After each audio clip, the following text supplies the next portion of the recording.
Kanayon na nadamag pulisya na takwatan ti Criminal Investigation and Detection Group Isabela ti 1.4 million pesos agata dagiti peke a fertilizer ang mailaklako online iti Ilagan City. Daduma report kinalap ni Dayan Monica Tukay.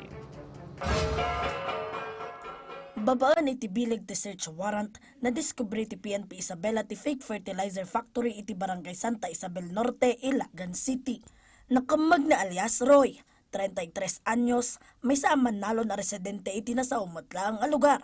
Asumango iti panaglabsing iti Presidential Decree No. 1144 when no creating the Fertilizer, Pesticide Authority and abolishing the Fertilizer Industry Authority.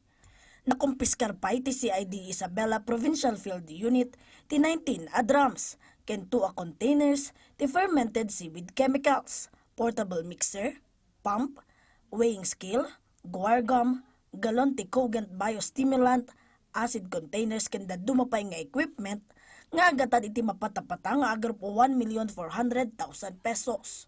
Dukduktal mat ti pulisya ti kakonsabos ti sospek iti panagaramid kadagiti na sa a pestisidio ken ti makingkokwa iti pasdek. Imo na iti daytoy nagreklamo dagiti residente iti napigsa nga angot ti pestisidio. Posible pa'y anaaramat kas laboratorio iti pa'y 2024 ti pasdek. Ken ti may katlokad sa aran iti daytoy ket nailatag a pagaramidan ti fertilizer ken pesticide a may lako online. Ti sospek ket adda iti kustodiya ti CIDG Isabela.